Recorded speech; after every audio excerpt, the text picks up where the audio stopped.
Today's talk focuses on two primary areas.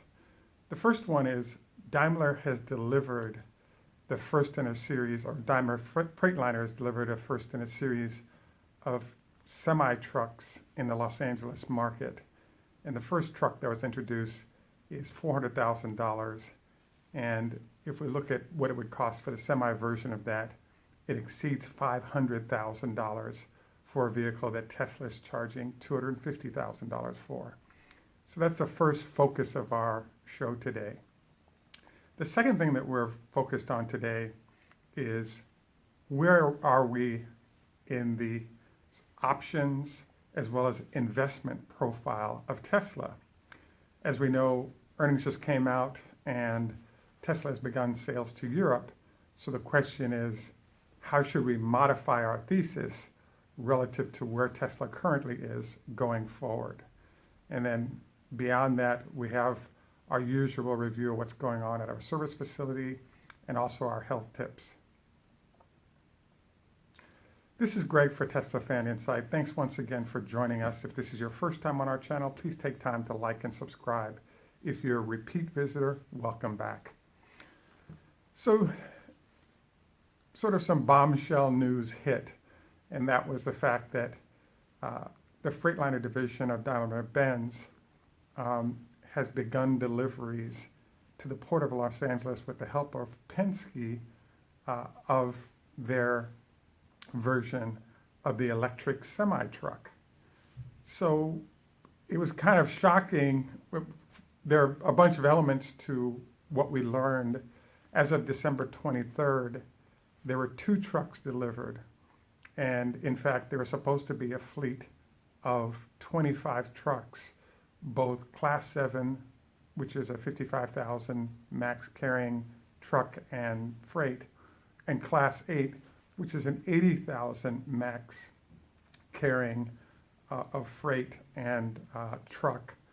And the bottom line is that it was announced that the only 2 trucks will be delivered at the Class 7 level. The Class 7 and the Class 8 was delayed. So I wanted to, at this point, give a special shout out to Bob Lutz, because if we've been tracking his comments and behavior relative to competing firms. And in the case of Bob Lutz, he was talking about 22 models coming out from GM. But in this case, in the truck space, Daimler has been the primary go after Tesla entity with large dollars to do so thus far. And it was kind of a shock to have them announce in June of 2018 that they would deliver an electric fleet as a starting point, and then come back and announce that the fleet that they were supposed to deliver was not ready. So I'm kind of shocked, surprised, amazed, because Daimler, as we all know, is one of the biggest, the most powerful companies in the world, and missing deadlines, especially with Tesla about to start delivering Class 8 to early customers, is a bit of a shock surprise given how important the vehicle is and their 40% market share being threatened by the arrival of the Tesla Semi. So, as we've done in the past, I like to roll video of the Daimler trucks operating in Germany, and it's kind of interesting because Daimler's development of electric trucks is a global enterprise, where Freightliner is the U.S. version of that. And it's kind of a surprise to see that Daimler simply didn't just ship over the European version of the truck so that U.S. customers would immediately have that product to work with, and are instead developing a brand new truck out of the Freightliner division, and that's late. So I'm kind of shocked, stunned by this behavior, given that the competition in the form of Tesla is coming on very quickly. The next thing that pops up is the fact that there was a statement made by the head of Daimler Trucks that part of the advantage they offered over Tesla was that they were offering their prototype vehicles without charge. And now we hear that there's actually a $40,000 or $400,000 charge for this vehicle. But I would say that what plays into this is that in the greater Los Angeles area, there's a focus on pollution reduction. And there's a question as to whether or not the pricing of the vehicle isn't a reflection of the fact that there's 40 to 100 million, there's millions, possibly $100 million worth of subsidized buying that's going on within Greater California, and specifically focused on what's going on with pollution coming from freight movement in the greater Los Angeles area. So it's quite possible that they've decided to make the price higher than it needs to be in order to take advantage of the fact that the money is available and it reduces their overall development costs. I think this, if that's the case, I think it's a poor choice given that the port uses thousands of trucks, and why gouge somebody who potentially represents one of your largest customers in the world? So I therefore think that it is possibly a $400,000 vehicle given the cost of fairly new products in the form of the battery packs they've developed. Now, I chose for this to be our headline and lead part of our show today because I fully expected Daimler to start showing up with products that were a year or two away from delivery that would be very competitive with what Tesla might be doing. And, you know, at a $400,000 price point against Tesla's it's not even a $400,000. Tesla's only is not showing a Class 7 truck. So we're extrapolating that right now. The Class 8 truck coming from Daimler-Benz rolls in at about $500,000 a piece versus $250K for Tesla. So the bottom line is that, you know, it doesn't look like there's any competition there. Other specs that we might consider between the two vehicles is the current Class 7 truck offered by Daimler is targeted at about 200 miles in range against Tesla's 600 mile in range that's targeted for the truck as it comes to market at the semi level. So it's quite clear that what Daimler has been talking about the fact that they were hugely behind, is being illustrated in terms of what we're seeing, you know, from these developments. I have to say that this is kind of a shock to see this going on. It's hard to understand if a company the size of Daimler has been developing products for 10 years, why the solution that we're seeing represents such a poor execution. The other note to make on this is that there's a company called Thor in Greater Los Angeles that actually is working with UPS and other large customers of Daimler with their electric truck solution, but they actually have a prototype that's running on the streets.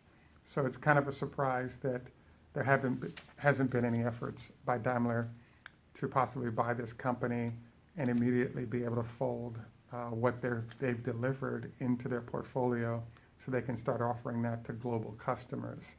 So I'm at a loss here because the only thing that I can figure out that might be an issue for Daimler is the fact that, you know, I brought up Bob Lutz, and the point Bob Lutz was making is when you have companies that have unlimited resources and they're global, they can meet obligations of delivery of everything they say they're going to do much easier than small firms like Tesla because they have all those resources.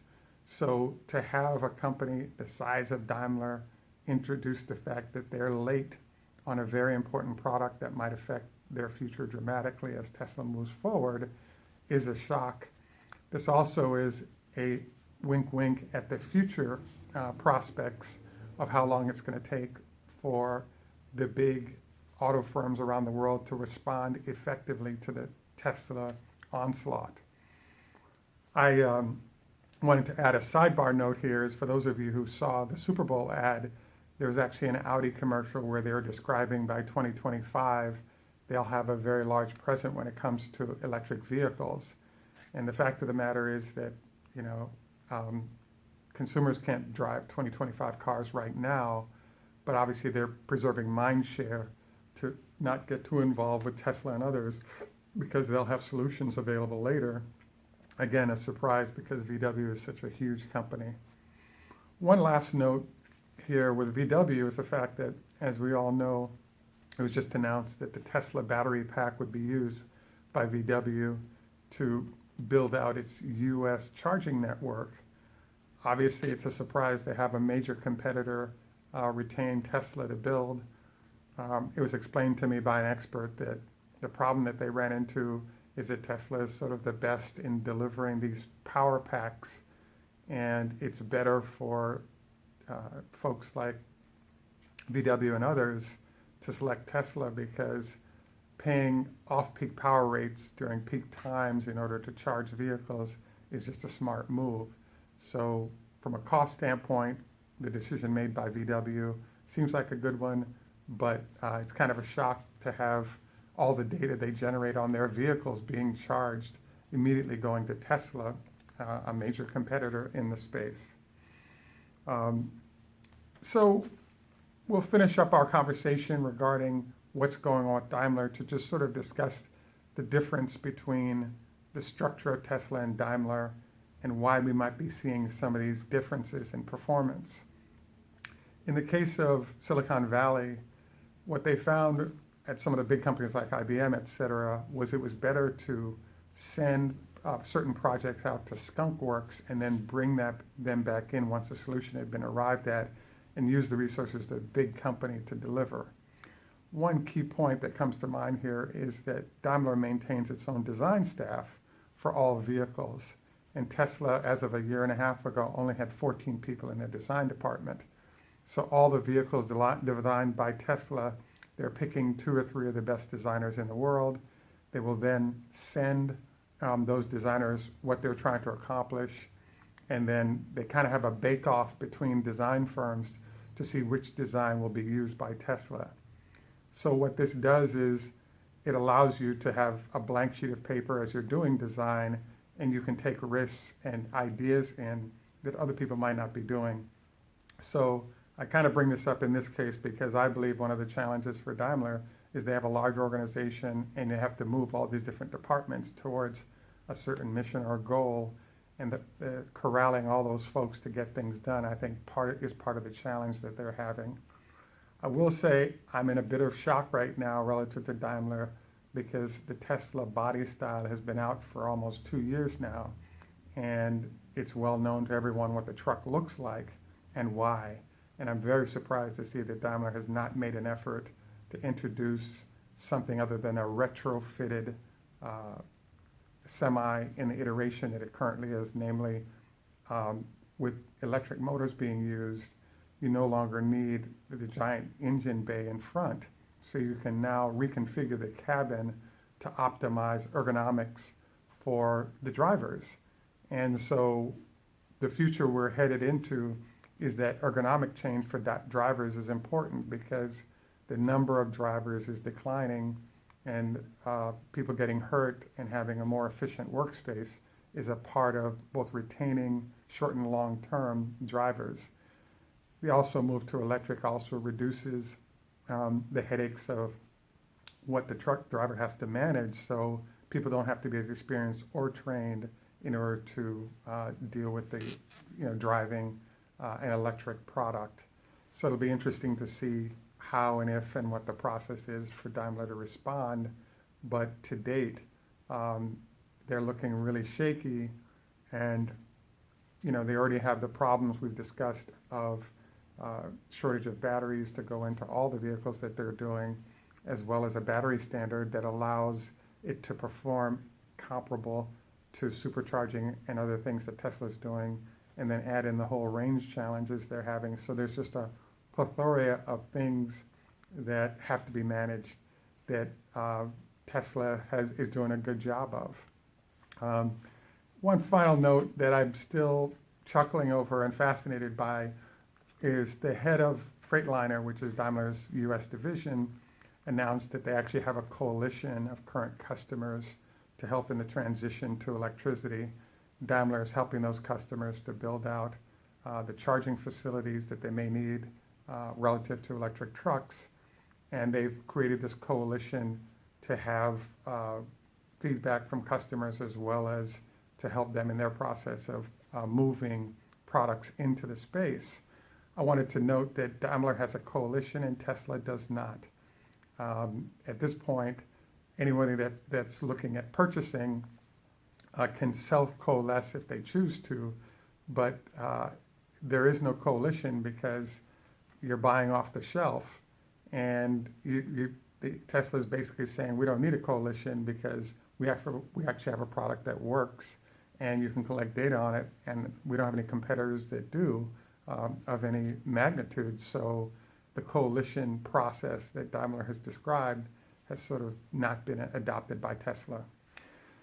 The next thing we wanted to move into is sort of the investment thesis for Tesla. We have been predicting that Tesla's stock price should double in 2019, driven by increasing sales of the Model 3 globally. And then once you add in things like the Semi and other products, you just see those sales continuing to spike. One of the constraints to this whole thing to be noted is the fact that the new lines at the Gigafactory won't be done until the end of March. So there's still that 6,500 unit production availability for vehicles, and then we see how sales go from there. The second note thing from an investment standpoint is the fact that there's a number, $57,000. So the average selling price of the Model 3 in the United States over 100,000 vehicles was actually $57,000. So what this tells us then is that the 50-ish thousand vehicle represents greater than half of the vehicles that have been purchased in the U.S. and probably heading more like in that 60%, 65% zone, with the rest of the buyers being up in the $70,000 to $80,000 zone relative to, as you know, dual motor and performance. And so this is very interesting because as Tesla has entered Europe, it's elected to enter only at the high-end vehicles to increase their cash reserves, and then move down the price curve towards the $50,000 vehicles as they satiate demand, and they're not trying to have the $50,000 Model 3s cannibalize sales that might be available in Europe. And I would assume the same thing is going on in China. So the question was sort of what's going on with Tesla? How does it affect their stock price? How does it affect the options trading discussions we've been having? So what's fascinating to me is that the answer to this is that I call it the Larry Ellison effect. So the huge question is, how can a company be having greater revenue but profits are declining? And the answer is that there are other costs that are pulling down those profits while you're trying to grow the business. And so the first of those that really popped to mind that I wanted to mention was that there's been a question over Tesla for the last several years, and what that question has been is, why did Elon Musk choose to buy SolarCity? And so the reason why that question is out there is Elon was the CEO of SolarCity, number one. Number two, his cousin was another sort of co-CEO or primarily running it while he was running Tesla and other things. Number three, Elon was a large shareholder in SolarCity. So by a bunch of reasons, SolarCity was fully controlled by Tesla / Elon Musk, and therefore no need to merge the two companies. So the question was, why did they do it and take on $5 billion worth of purchase price and debt that was assumed? And the answer to it is what I call the Larry Ellison effect. Larry Ellison of Oracle owns 20%, like Elon does, of his company. And Larry came up with a technique where he would start developing businesses with his own money. And if those businesses weren't doing well, he would simply turn around and have Oracle buy the business. And that prevented him from losing huge amounts of money on that investment. If we look at Tesla, similar situation. We have Elon Musk in full control of SolarCity, but electing to purchase it. And now what you have going on is with the sales of SolarCity diving precipitously, you have this issue where that company can't really service the cost that Tesla incurred buying it, and there's not any products, growing or, in the horizon to say it was a great idea. There were a lot of lawsuits that flew around because of the purchase that were settled, but it was a done deal. But all the debt related to that issue is laying on the balance sheet, and we're relying on Tesla to sort of grow its way in profitability to sort of sop up the red ink of some of these other purchases. The next thing that comes to mind is that there's something called Maxwell Technology, which is the latest acquisition that's been announced by Tesla. The company is being purchased for $218 million. And when you talk about ultrachargers or the products that they make, there's a suggestion that there are synergies in a similar manner to how SolarCity was supposed to have synergies in terms of how they would come together with Tesla. The challenge right now is that I'm surprised by, and we'll try to put a chart up on it, is over the last 3 years, the stock price of Maxwell Technologies has declined from about $40 a share to under $5, and basically it's a penny stock. So Tesla paid a 50% premium to buy this company. You usually pay a premium to buy a company when there's potentially other suitors that might purchase it away from you. But when your stock price is falling that fast, it suggests that there's a lot of issues with that company that the marketplace sees and the customers see, and therefore the stock price falls as a result of them just not selling as much stuff. And so, it's being purchased. I believe there's some things Tesla can derive from it. There's some mention of some technologies that they have. What I don't understand is why pay $200 million for it when you have a company that's headed towards bankruptcy. You could just buy it out of bankruptcy and get all those, for $20 million, $30 million easily. There weren't any other bidders, as you noticed, so I think it's also a sign in the marketplace that, this company is perhaps a waste of money. It's kind of not a big deal because Tesla is a $50 billion company, so $200 million in stock is not that big a deal, but it does add to the management headache of Tesla. And those are low numbers, but it's still dollars in an environment where you're firing employees to get your cost basis down, et cetera. You're diluting the stock. It's an interesting move.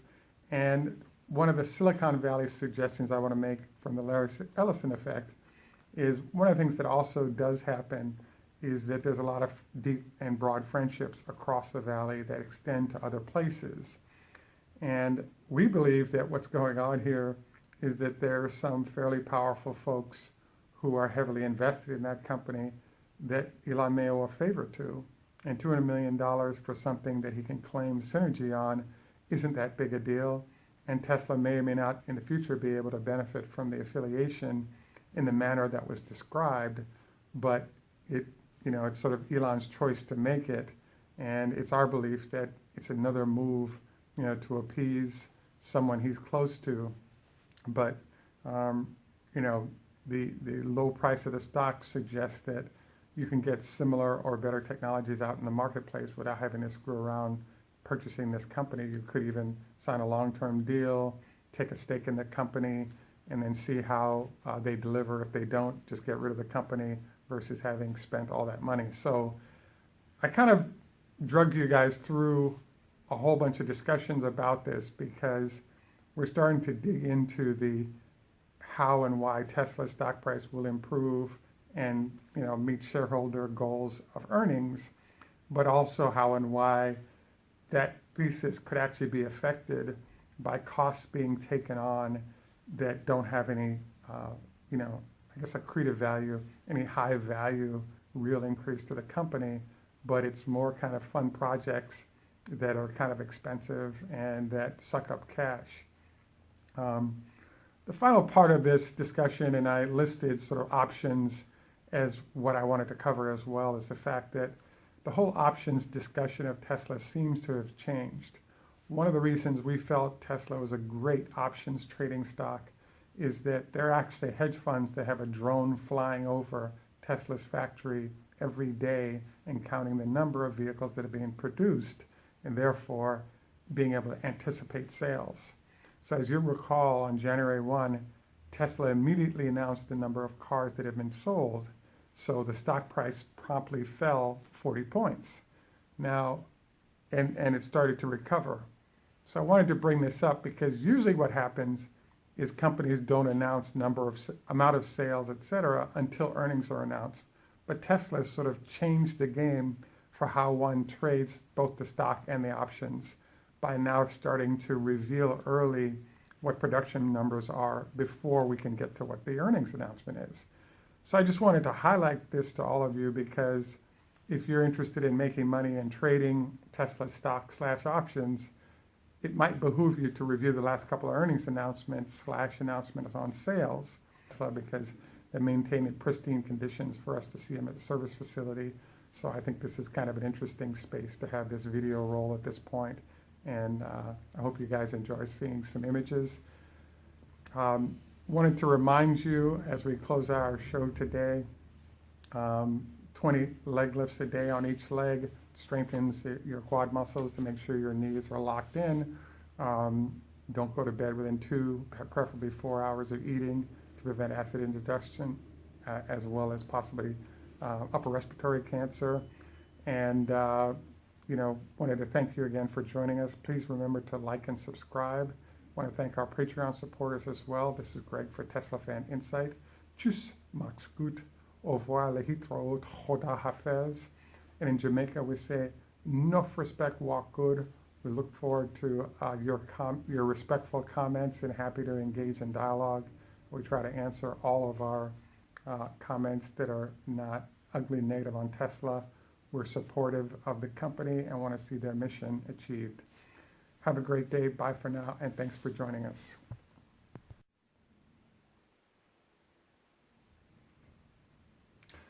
Today's talk focuses on 2 primary areas.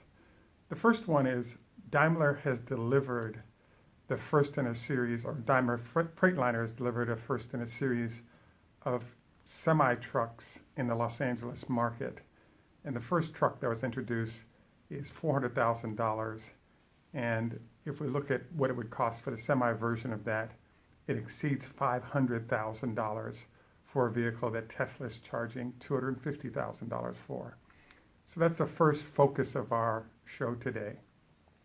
The second thing that we're focused on today is where are we in the options as well as investment profile of Tesla. As we know, earnings just came out and Tesla has begun sales to Europe. So the question is, how should we modify our thesis relative to where Tesla currently is going forward? And then beyond that, we have our usual review of what's going on at our service facility and also our health tips. This is Greg for Tesla Fan Insight. Thanks once again for joining us. If this is your first time on our channel, please take time to like and subscribe. If you're a repeat visitor, welcome back. So, sort of some bombshell news hit, and that was the fact that the Freightliner division of Daimler-Benz has begun deliveries to the Port of Los Angeles with the help of Penske of their version of the electric semi-truck. So it was kind of shocking. There are a bunch of elements to what we learned. As of December 23rd, there were 2 trucks delivered. And in fact, there was supposed to be a fleet of 25 trucks, both Class 7, which is a 55,000 max carrying truck and freight, and Class 8, which is an 80,000 max carrying of freight and truck. And the bottom line is that it was announced that the only 2 trucks would be delivered